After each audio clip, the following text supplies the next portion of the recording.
Okay, so today in this lecture we will start with the variation of binding fraction with mass number of nuclei, and then we will discuss the nuclear size, that is the nuclear radius, and we will also discuss the nuclear force. Okay, so we start with the variation of binding energy. Binding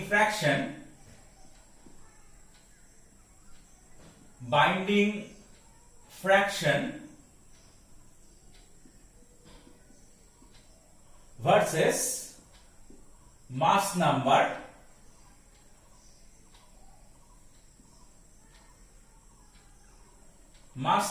curve. So this curve we will see today. Now, what is binding fraction? In the last lecture, I have discussed what do you mean by binding fraction. It is the binding energy per nucleon. So, binding fraction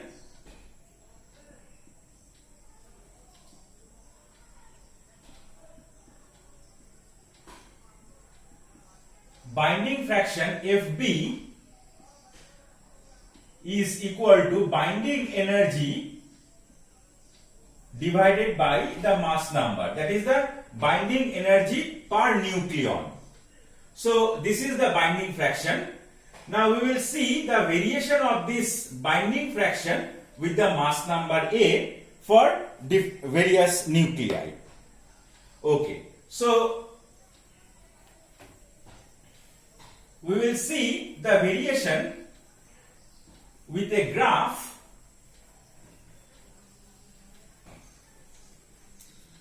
So, in the y-axis, we plot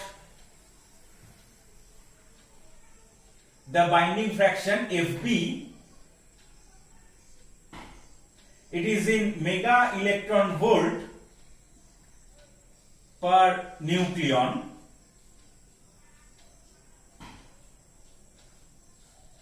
And in the x-axis, we are plotting the mass number A. Okay. So, suppose binding fraction, it takes values from here, it is 2, then it is 3, 4, 5, 6,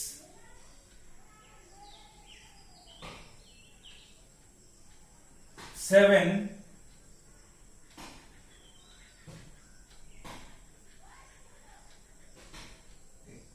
then 8, then I should increase it a little bit more. So here suppose 9. Okay, and here it is suppose mass number 8, here it is 4, then 8 plus 8, suppose 16, then 24, then here I should write 32, but suppose I am writing 30 here, here it is 30, then I am breaking the scale, I am enlarging, so here it is 30, then suppose I have 60 here, then 90, then 120, 150, 180,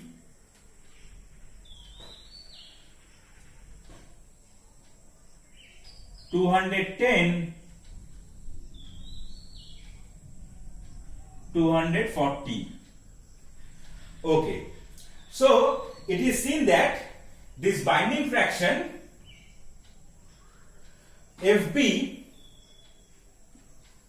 it increases very rapidly when the mass number is very small, that is for the very light nuclei. So this is the line 8 MeV per nucleon. So it increases very sharply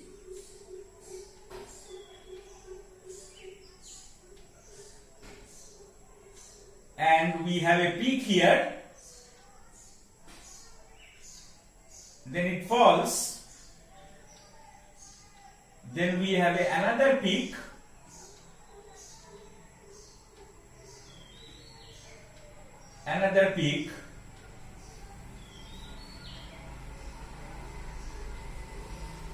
in this way. It is fluctuating in this way.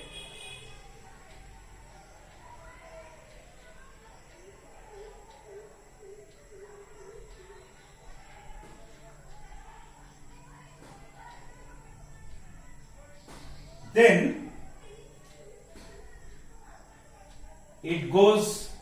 it increases very slowly, and at A equal to 56 it goes to the maximum. When the mass number A is 56, it goes to a maximum value. Then it decreases very slowly, and at 180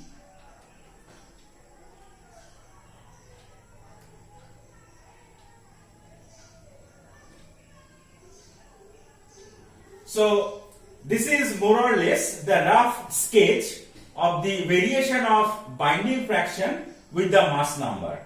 So we see that when the mass number is very small, that is for very light nuclei, the binding fraction increases very sharply, then it shows some fluctuations. So we have peaks here. Here we have one peak, then another peak, another peak, another peak.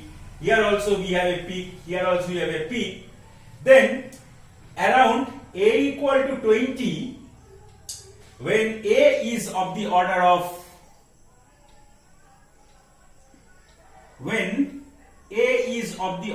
20, FB reaches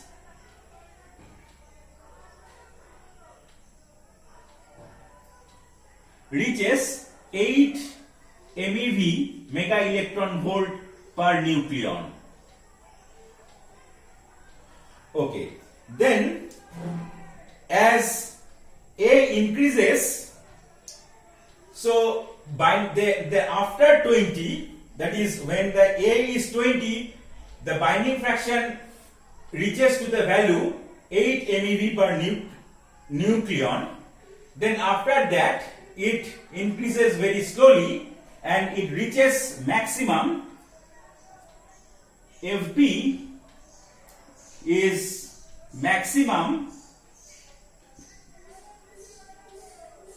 when A is of the order of 56 and FB has value 8.7 MeV per nucleon. This is the maximum value of the binding fraction. Then after that, this binding fraction gradually decreases and finally it takes the value. Finally, FB is equal to 7.5 MeV per nucleon when A, or for the heaviest nuclei, we can say that for the heaviest nucleus,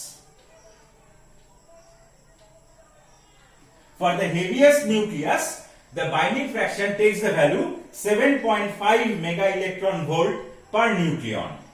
Okay, now in the range, see in the range A to 180, the variation of the binding fraction is virtually constant. It is actually varying but it is varying very slowly. So in the range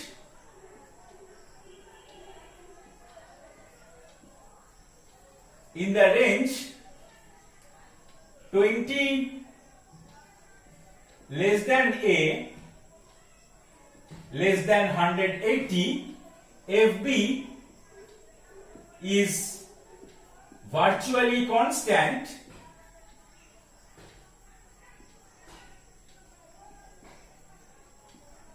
so that its mean value is 8.5 mega electron volt per nucleon.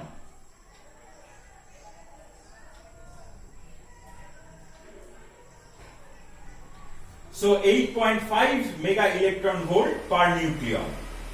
Okay, so this is the rough sketch of the variation of the binding fraction with the mass number. Okay, now what we see when the mass number is very small, the graph shows several fluctuations. So these fluctuations, that is, we get peaks at 4 when the mass number is 4, then 8,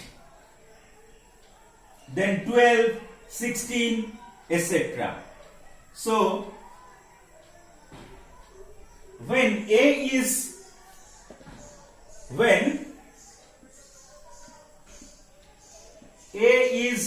small,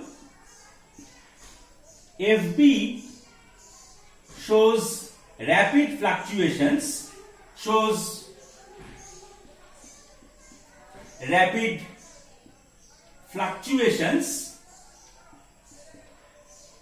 and we get peaks at, for helium 4, then beryllium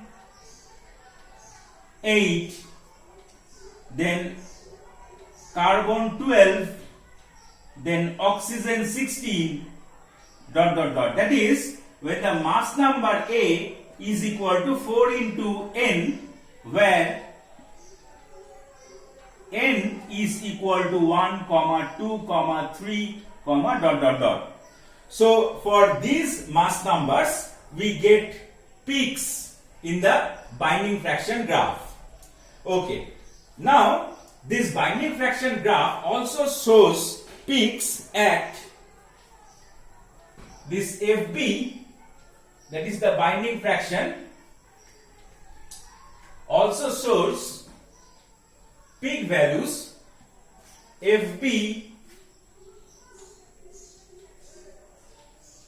also shows peaks when the value of the proton number, when z is the value of the proton number. We have discussed this in our previous lecture. When z or n is the value of the neutron number. So when z or n are 20, then 28, then 50, then 82, 126. At these values of z and n, this binding fraction shows peak values. Now these numbers 20, 28, 50, 82, 126, these are called magic numbers. Now the significance of these magic numbers we will discuss when we will discuss these nuclear models. So in the context of nuclear models, I will explain these magic fractions, that is the peak values in the binding fraction graph. Okay, so this is more or less roughly about the variation of the binding fraction and the variation of the binding fraction with the mass number.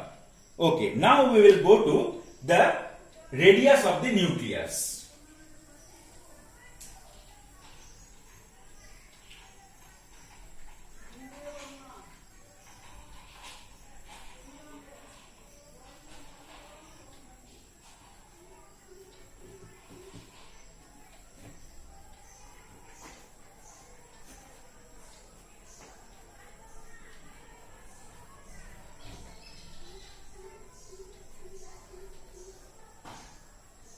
Okay, now we will discuss a rough estimate of the radius of the nucleus. See,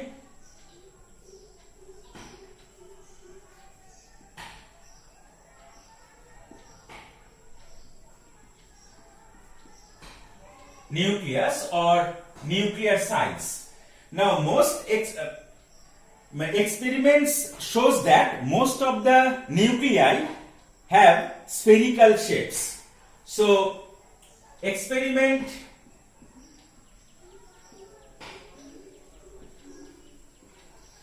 shows that most of the nuclei have spherical shapes or close to it. Now if we have spherical shape, now then we can have a concept of radius of the sphere, and experiment also shows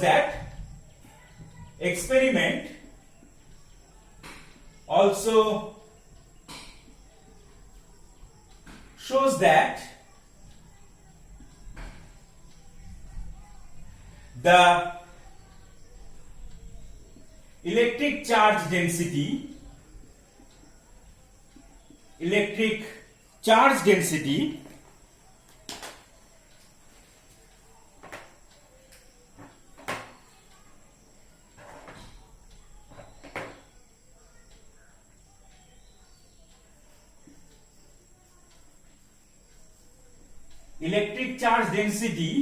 of the nucleus of the nuclei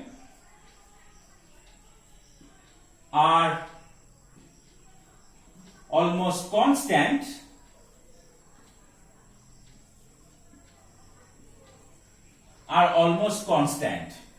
Okay, but this is not so when the nuclei have electric quadrupole moment. When the nuclei have electric quadrupole moment, this electric charge density are not almost constant over the entire nucleus.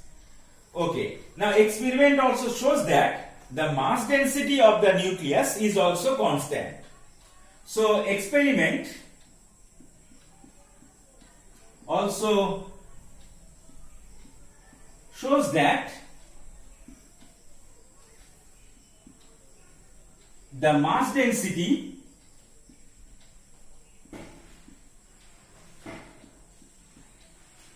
rho m of the nuclei are almost constant.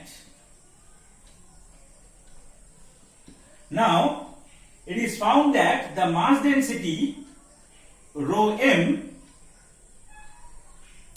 it is equal to mass number A divided by V. V is the volume of the nucleus. This is approximately equal to the rho m is the mass density, that is the mass per unit volume of the nuclear matter, and it is approximately equal to the mass number of the nucleus divided by the volume of the nucleus. Okay, now see, since rho m is constant, it is experimentally found that rho m is constant, so this is a constant. So what we get, that is V is proportional to A.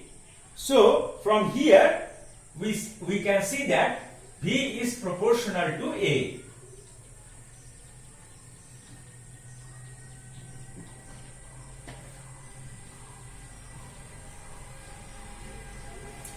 So we see that from here, see, A by V is a constant.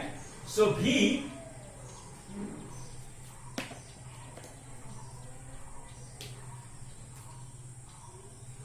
is proportional to A.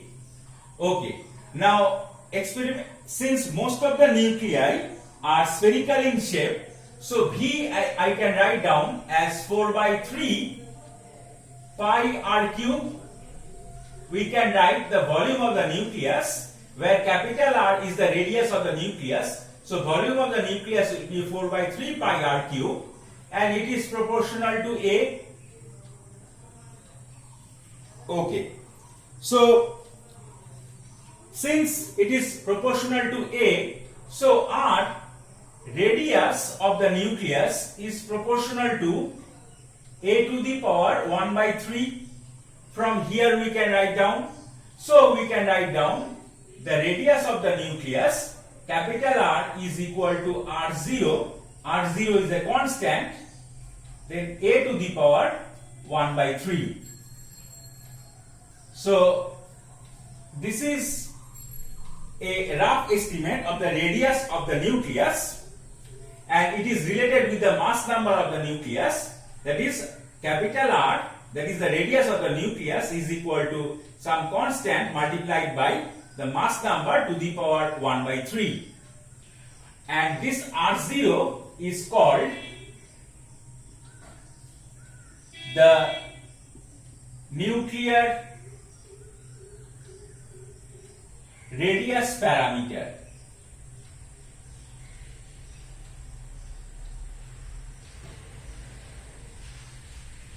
This R0 is called the nuclear radius parameter.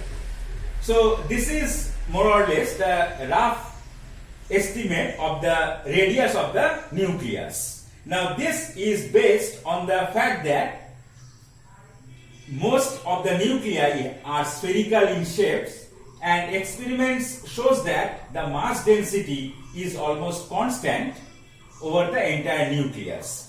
So that this mass density rho m is approximately equal to A by V, where A is the mass number, V is the volume of the nucleus, and since this is a constant, A by V will be constant, so V is proportional to A, so we can arrive at this formula.